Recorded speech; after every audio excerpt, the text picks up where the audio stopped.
Hey everyone, this is the Atari 8-bit Game Hunter coming with you this week with my pickup video. It was a very busy weekend for me at the NAVA convention down in Clinton, New Jersey. This is the one I was telling you guys about that they do every month, every last Saturday of the month. Didn't go in there with too many expectations. I had a lot of stuff to sell off, and the fact that they usually don't have too much Atari 8-bit stuff for me kind of shifted my focus into the non-Atari 8-bit games. Actually, to my knowledge, I actually bought nothing Atari 8-bit related, sadly enough. I sold off a couple of 5.25" disk drive games in the box. You know, just gotta move off the stuff I'm not using at the moment. And yeah, so this week I ended up buying 99% Atari 2600 items. I did pick up a couple of Genesis items. I'm not going to really show those off because I didn't really get anything all that great. I got a duplicate system to replace the one that I have the broken controller port on. A couple empty boxes, and yeah, for the most part that was about it. Looking over, yeah, I really don't see anything in that list outside of the boxes. I picked up Golden Axe with the manual, just the box and the manual. Another one was the 3-in-1, came with the box and just the manual. I think I paid like $2 each, $3 each for them. I got Super Battleship. That was the box and just the game itself. There was no manual. I paid like $3 for that. Actually, the guy that bought it from, I was buying so much stuff from him that I was walking around the store, not wanting to use all my money in one place, and when I realized none of the other vendors really had anything good, I kept coming back and buying and walking around hoping things would get a little bit better. And as people was coming in, I was expecting to find, oh, maybe I'll have something good here or something good there. Nah. So by the time I got down to him, when I was picking up Super Breakout, Super Battleship, I was like, you know, okay, what do you want for it? Here you go, $2. Yeah. So this week is going to be my Atari 2600 pickup video. As I was telling you guys, I did about 60 games or so for that system, and I wanted to start getting into some of them. Just get this out of the way. Hope you guys enjoy the video. The first game I got, SC Battle. Picture label, nice shape. And also I got SC Battle, but this is the 02 1977 release card. I got Starship with the black and large yellow lettering label, in good shape. Outlaw, Canyon Bomber picture label,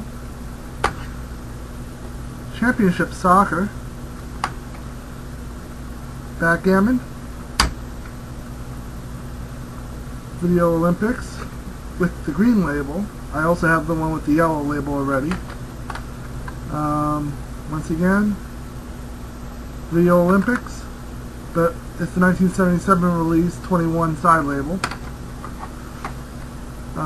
Let's see, Circus Atari, red label, text label. Superman, picture label complete. Another one of Maze Craze, picture label, decent shape. Most of these games cost me $1 each, so at $1 each, I'm not going to pass on them. And it just keeps on going here. Another Maze Craze, but this one's going to be the text label. Video Chess, Dodge 'em, Video Chess, Slot Machine, a 1987 re-release of Math Grand Prix, which usually I find the other one first, but I got lucky this time. I ended up finding a re-release, and I also got a few other re-releases that you'll see later on in the video. I also got Basic Math, Hangman, Real Sports Volleyball, Real Sports Football. This is another one. This is Vanguard. I have that already, but this is the 1986 re-release. more of a gray cartridge label than a silver label. E.T. 1986 re-release. Defender 2. If you look, I don't know how well I'm going to get to zoom in on this at all, but you'll notice there's another silver label underneath it. That was the Seagate label. Stargate label. Apparently they opened up the cartridge, popped out the old ROM, put a new chip in with the new Game Defender 2 label, title on it, and slapped another label over it. I got this one for free actually because the guy said it wasn't going to work because he was fudging around with it and he couldn't get it to run. I was able to get it running in the end, so got lucky on that deal. He also later on had a whole bunch of comments that I guess he was trying to get rid of and no one was buying, so knowing I took the Defender 2, he just gave me a whole bunch more games, so appreciate it. I got a couple more games actually for my collection I needed, so never gonna say no to free video games. The next game I got was Donkey Kong, red label, Atari 2600. Let me just move some of these games over. I have so many games, it's just like Leaning Tower games over here. People who go on a lot of shopping sprees will know exactly what I'm talking about. But let's see what else I got here. I got some Activision games, including Dragster, which you'll notice I did a pickup video, Gaming Moment Back in Time video this past Tuesday on it. I hope no one was giving away that I was going to be one of my new pickups this week. I also got Fishing Derby, Ice Hockey, Barnstorming, which is an actually very good game. It's a lot of fun to play, well worth the time and money if you come across it. Grand Prix, the second Grand Prix, but if you look at the labels, one of them is a generic white background and one has more of a bluish racetrack with a green bottom.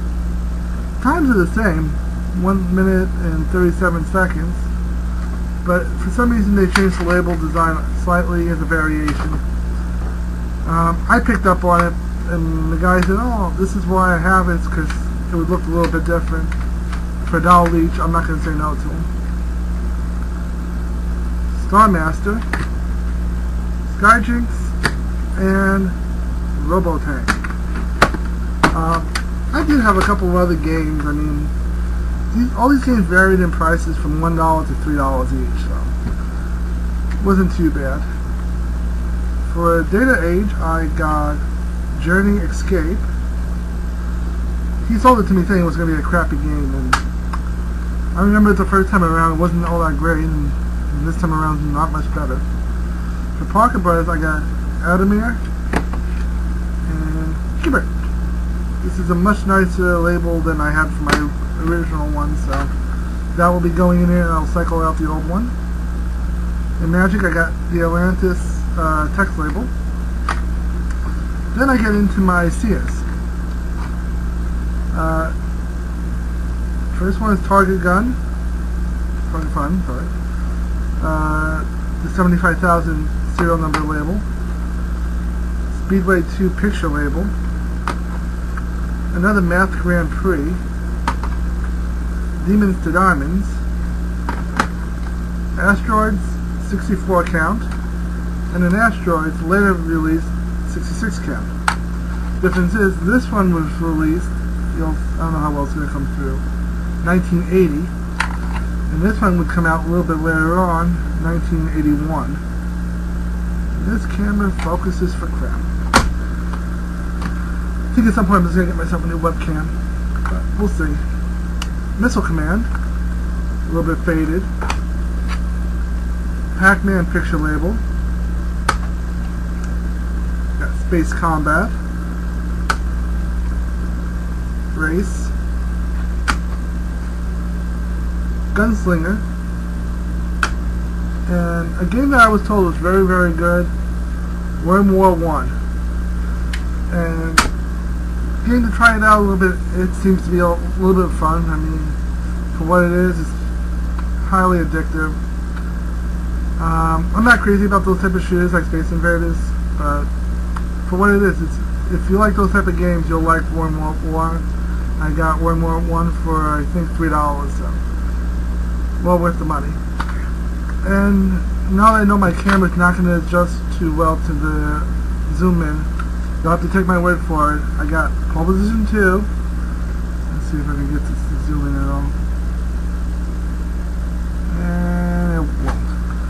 Okay, this is the 1984 version of the label of the game. It came out with the 7800 Pro system when it was first released in June of '84. It was released in test markets of a couple of cities before it was shelved till 1986 when they did their re-release. To my knowledge, this is the only title that came out with an 84 label on it. The other ones didn't have the black and white labels. It actually had a lot of purple that said Pro System across the top of it with the picture of the game itself. The only one I've ever seen that online is Miss Pac-Man, but if I remember correctly, Galaga also had a title, Centipede had a title, and I can't remember the other ones. I think there was about five or six games altogether like that. But I'm trying to think outside of what else I picked up. That's about it. Behind me you'll see a little black bin. That's a couple of my duplicates and whatever. But I did end up getting a couple of duplicates out of the bonus bag that was given for free. So we'll be using those for trade baits or trade-ins or something down the road, or I don't know. We'll come up with something. But that's my big pickup for this week. Yeah, next week I have a whole bunch of stuff from eBay coming in. I've noticed with Atari 8-bit games, if you look in the Commodore 64 section, people don't know how to categorize what they have for sale and read the labels prior to uploading. So yeah, I got a couple of Atari 8-bit games that are listed in the Commodore 64 department, extremely cheap. A lot of CBS titles. But you know what? I don't care. I'll take them when I can get them. I'm not gonna. I probably shouldn't be giving away all that information, but you know, I have a lot of games already, and you know, if I can help other collectors, I'm gonna help you out within reason. Also getting a touch tablet in the mail that's complete in the box, minus the manual. I'll be using that for trade bait since I already have one behind me. And I'm trying to think what else I got in the mail coming up. There's a whole bunch of interesting items. I ended up getting Monkey Wrench, the first one, for $34 on eBay. Looking at, if you look on eBay right now, there's a second version of the game, a cartridge of the utility that's going for $180 at best offer. I'm not going anywhere near that amount, so I would say $34 is the most I would think of going on it. And next week, pending everything goes according to plan with UPS shipping, I'm going to have not just one, but 2 games that are extremely hard to find, kind of on the rare side for the Atari XE GS on the XE label. I'm not going to give away what they are yet. If you go on AtariAge.com and you hang out in the chat rooms, you will already know what's coming. If you're on IRC for the Atari fan group, you'll know at least what one of them is going to be, if not both.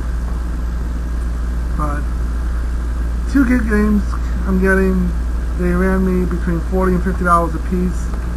They aren't rare, and when you do see them come up on eBay, it's usually a couple $100, between $80 and $150 or $200. I got them for, I guess you can call it a steal, or at least a decent price on them. But that's about it for this week.